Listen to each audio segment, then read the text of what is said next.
Assalamualaikum dan selamat petang. Jadi kami daripada kumpulan 7 ingin membentangkan tugasan kumpulan kami. Di sini adalah ahli kumpulan kami. Saya Nurul Farhana binti Hartini, nombor metrik 272632. KE 287221. Saya Nurati Rasyazwani binti Muhammad Fazli 273836. Saya Hanif Hartini binti Azizan, nombor matrik 272737. Seterusnya kami akan teruskan dengan pengenalan isu oleh setiap ahli. Saya akan membentangkan isu saya iaitu isu body shaming. Body shaming merupakan manusia yang menghina bentuk badan orang lain kerana mereka berdapatan bahawa badan yang langsing merupakan bentuk badan yang cantik dan ideal, manakala bentuk badan yang berisi pula dianggap sebagai hodoh dan gemuk. Jadi, faktor yang didapati mewujudkan isu body shaming ini ialah masyarakat beranggapan dengan ia adalah satu gurauan dan jenakan sahaja. Faktor kedua yang menyebabkan isu body shaming ialah manusia bersikap suka memandang rendah terhadap orang lain kerana mereka telah mewujudkan standard kecantikan terhadap manusia iaitu seorang yang cantik perlulah kurus, putih dan seterusnya. Dengan faktor ini, kesan yang membawa kepada golongan mangsa ini adalah bunuh diri kerana ayat-ayat yang diejek akan memberi tekanan dan gangguan emosi terhadap mereka.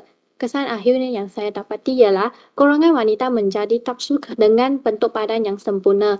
Ini juga akan membawa kebahayaan kepada mereka seperti terdapat kalangan mereka yang mengambil keputusan untuk makan ubat yang tidak diketahui asal demi untuk bentuk badan yang cantik. Dalam konsep imigrasi sosial, semua masalah yang dihadapi oleh seseorang individu dipanggil sebagai trouble, manakala ia juga merupakan masalah sosial yang dipanggil sebagai isu kerana semua masalah peribadi bertindih dengan masalah sosial. Menurut borang soal selidik yang dipersoalkan kepada 30 orang responden, didapati bahawa terdapat 23 orang individu yang menyatakan mereka pernah menghadapi isu body shaming. Tetapi manakala kita melihat daripada keseluruhan masalah ini, masalah isu body shaming adalah masalah sosial kerana bukan sahaja seorang individu yang menghadapi masalah body shaming. Okay, terima kasih. Saya akan sambung untuk menerangkan terlebih dahulu tentang topik yang telah saya pilih iaitu isu buli di sekolah. Berdasarkan Kementerian Kesihatan Malaysia, buli adalah satu perbuatan tingkah laku agresif yang berulang dengan tujuan untuk menyakiti individu lain dari segi fizikal, mental maupun emosi. Masalah buli ini terbahagi kepada beberapa jenis iaitu buli fizikal, buli lisan, buli berkaitan hubungan dan buli cyber. Okay, berdasarkan pemerhatian yang telah dibuat, terdapat beberapa faktor penyebab kepada isu buli di sekolah. Faktor yang pertama adalah kekurangan kasih sayang dan perhatian dari keluarga. Hal ini kerana seseorang individu yang kurang mendapat kasih sayang dan perhatian dari keluarganya seringkali berusaha untuk mencari cara untuk mendapatkan perhatian keluarganya tanpa mengira baik ataupun buruk sesuatu perbuatan itu. Selain itu, faktor yang kedua adalah tekanan rakan sebaya. Hal ini disebabkan oleh seorang pelajar berkemungkinan terkesan apabila melihat rakan sebaya mereka lebih berjaya dalam pelajaran daripada mereka dan cenderung untuk menindas pelajar tersebut kerana ingin menunjukkan diri mereka lebih berkuasa dan kuat. Terusnya adalah berkaitan dengan imajinasi sosiologi. Imajinasi sosiologi merupakan sebuah usaha seseorang untuk berfikir dalam kehidupan seseorang untuk melihat diri mereka sendiri secara lebih jelas. Teori konflik adalah sebuah paradigma berorientasi makro dalam sosiologi yang memandang masyarakat sebagai satu ketidaksamaan yang menghasilkan konflik dan perubahan sosial. Berdasarkan konsep imajinasi sosial yang telah diterangkan, teori konflik adalah bersesuaian dengan isu buli ini. Teori ini dapat dikaitkan dengan isu buli di sekolah kerana ia melibatkan dua yang tidak dapat melawan orang yang menindas mereka. Justru teori ini dapat menjelaskan bahawa berlakunya konflik yang tercetus apabila seseorang itu membuli orang lain tanpa mengira kesan yang akan berlaku akibat perbuatan buli itu. Okey, baiklah. Seterusnya berkenaan dengan penjanaan idea baru terhadap isu body shaming dan buli di sekolah, di mana pada pandangan saya sendiri, isu body shaming dan buli di sekolah ini merupakan dua bentuk masalah sosial di mana ianya merupakan tindakan daripada seseorang individu kepada individu lain yang bertujuan untuk menyakiti orang lain lah dari segi fizikal dan mental, di mana ia akan memberikan impak negatif kepada sekumpulan masyarakat yang turut menghadapi masalah ini. Seperti yang telah dinyatakan oleh KA tadi, tekanan dan bunuh diri. Oleh itu, sebagai langkah yang boleh dilakukan oleh masyarakat dalam membantras masalah ini adalah ibu bapa sendiri perlu berperanan dalam memberikan didikan agama yang cukup. Di sini saya ingin bertegas bahawa ibu bapa sepatutnya memberi didikan agama yang cukup kepada anak-anak mereka supaya tidak sewenang-wenangnya menyinggung perasaan orang lain dari segi fizikal maupun dari segi mental mereka masing-masing, kerana itu merupakan perbuatan yang salah dari segi semua agama. Selain itu, ibu bapa perlu menunjukkan contoh teladan yang baik kepada anak-anak di rumah, seperti ibu bapa mengajarkan anak-anak ataupun menunjuk cara kepada anak supaya sentiasa mengucapkan atau menggambarkan orang lain dengan perkataan yang baik-baik sahaja. Baiklah, saudari Aida. Okey, pada pandangan saya pula, apa yang saya dapat rumuskan daripada persamaan antara kedua-dua isu ini adalah peranan rakan sebaya semasa berkomunikasi sama ada di sekolah maupun di universiti adalah merupakan satu faktor yang penting supaya individu tidak mudah terpengaruh dengan tingkah laku yang tidak bermoral. Pemilihan rakan sebaya yang baik adalah sangat penting supaya tidak berlaku isu seperti body shaming dan bully di dalam kalangan masyarakat kita. Okey, baiklah. Saya akan membentangkan mengenai isu ketagihan pornografi dalam kalangan remaja. Seperti yang diketahui, pornografi ini merupakan satu penggambaran tentang perilaku dengan cara yang menggairahkan yang bertujuan untuk menaikkan nafsu seks seseorang. Okey, berdasarkan isu yang telah saya kaji, iaitu terhadap faktor-faktor yang telah saya gariskan, iaitu kandungan yang negatif yang berada dalam media sosial menjadi punca, kemudian kemudahan mengakses internet juga menjadi punca serta keburukan pelajar. Dan hasil daripada dapatan kajian saya berkenaan dengan isu pornografi ini sendiri, di mana di media sosial tersebut tidak menekan unsur-unsur pemakaian dan ada juga aksi-aksi yang tak senonoh, pemakaian tak senonoh serta komen yang menggairahkan pengguna lah.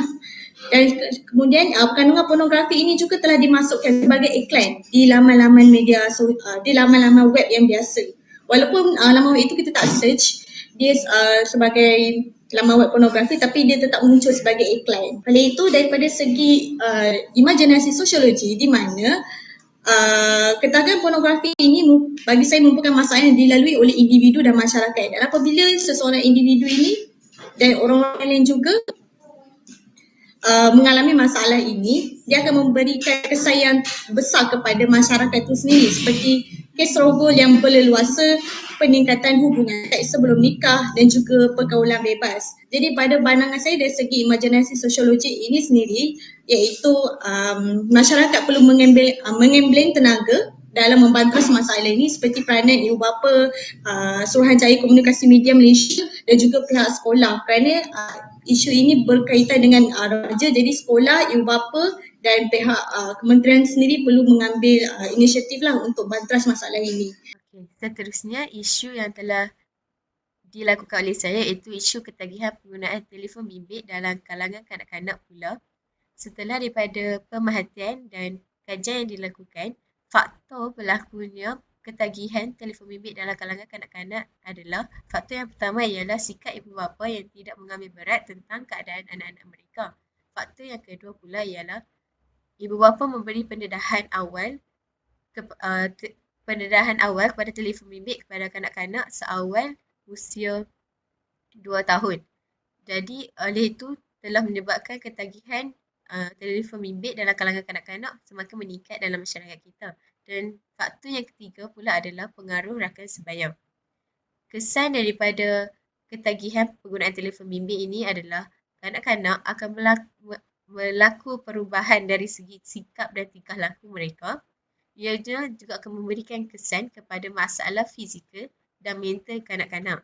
Ini sangat penting untuk dilakukan rawatan sekiranya ketagihan ini berlaku dengan teruk. Dan kesan ketagihan yang terakhir adalah pencapaian di sekolah akan semakin merosot.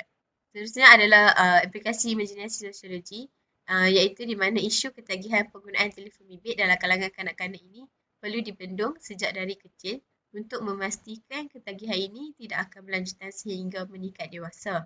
Jadi, tanggungjawab ibu bapa dalam memastikan penggunaan telefon bimbit secara terkawal adalah sangat penting dan Seterusnya, perkembangan kognitif kanak-kanak juga akan menjadi lambat dan mereka akan memerlukan pengawasan dan rawatan khusus sekiranya masalah ketagihan telefon bimbit sudah menjadi semakin teruk pada anak-anak mereka. Baik, jadi melihat kepada isu yang telah dibincangkan oleh Farhana dan juga Aida berkenaan dengan isu pornografi dan juga isu ketagihan telefon bimbit, saya telah menjana satu idea baru tentang cara macam mana kita nak kawal isu-isu ini. Antaranya ialah penggunaan parental control yang digunakan yang saya fikirkan sebagai satu cara yang terbaik untuk mengatasi masalah penggunaan telefon bimbit yang berleluasa dan juga ketagihan pornografi. Hal ini kerana bila kita gunakan parental control, dia adalah satu software yang boleh membuatkan parents untuk mengawal aktiviti anak di telefon bimbit tersebut. Jadi pada masa yang sama kita juga boleh mengahadkan perkara apa yang anak-anak boleh lihat, apa yang remaja boleh lihat dan sebagainya. Okey, Saudari Hani mungkin ada nak kongsikan? Okey, terima kasih Wani. Okey, pada pendapat saya untuk topik berkaitan dengan ketagihan penggunaan telefon bimbit dan ketagihan pornografi, saya cadangkan supaya setiap orang iaitu kanak-kanak atau remaja ini perlu memilih rakan sebaya dengan sebaiknya supaya tidak terpengaruh dengan perkara-perkara yang tidak sepatutnya. Hal ini kerana rakan yang baik dapat membimbing seseorang individu itu untuk melakukan perbuatan yang baik, manakala berkemungkinan mengajak untuk melakukan perbuatan yang tidak baik dan boleh menyebabkan ketagihan dalam perkara tersebut. Okey, pemilihan rakan sebaya ini juga perlu dipantau oleh ibu bapa sebenarnya, kerana tanpa bimbingan ibu bapa, seseorang individu itu berkemungkinan tidak tahu sama ada rakan individu mereka itu adalah baik atau tidak. Jadi ibu bapa juga memainkan peranan dalam pemilihan rakan sebaya bagi kanak-kanak dan remaja ini supaya dapat membimbing mereka kepada jalan yang lebih baik dalam kehidupan mereka. Itu saja daripada saya. Okey, seterusnya adalah pengenalan isu berkenaan dengan pelajar lepasan SPM tidak mahu menyambung pengajian yang dijadikan antara salah satu fenomena kemasyarakatan yang hangat diperkatakan kini.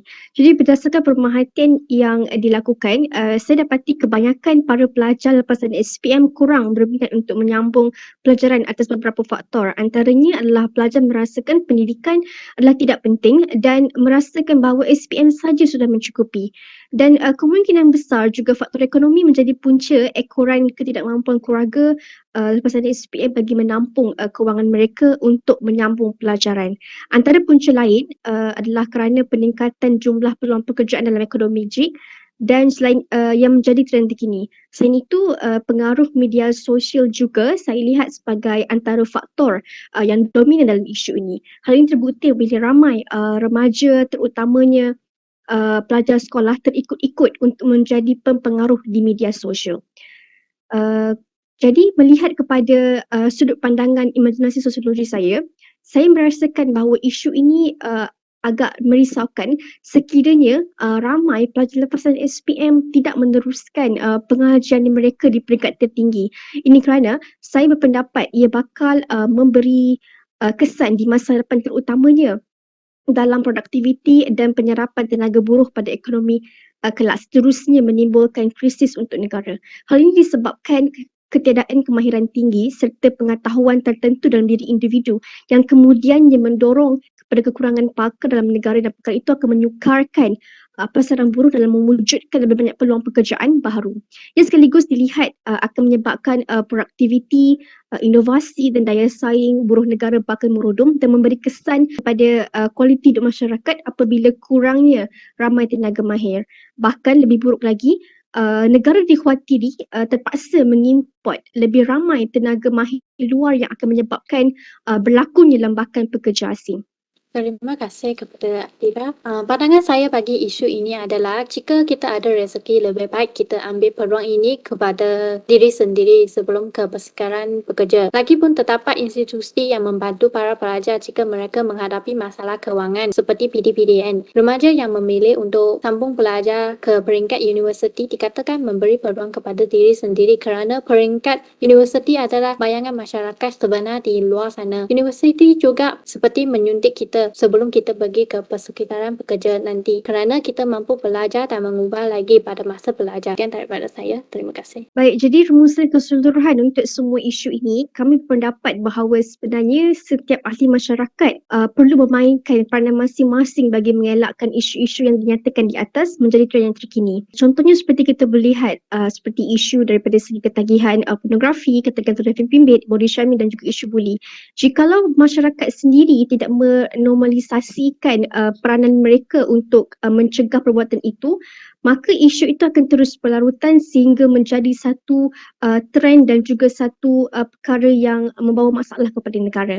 Oleh itu, wajarlah di sini jika masyarakat memainkan peranan masing-masing untuk membantu dan juga menangani masalah ini daripada berleluasa. Itu sahaja daripada kami, kumpulan Pujo. Sekian, terima kasih.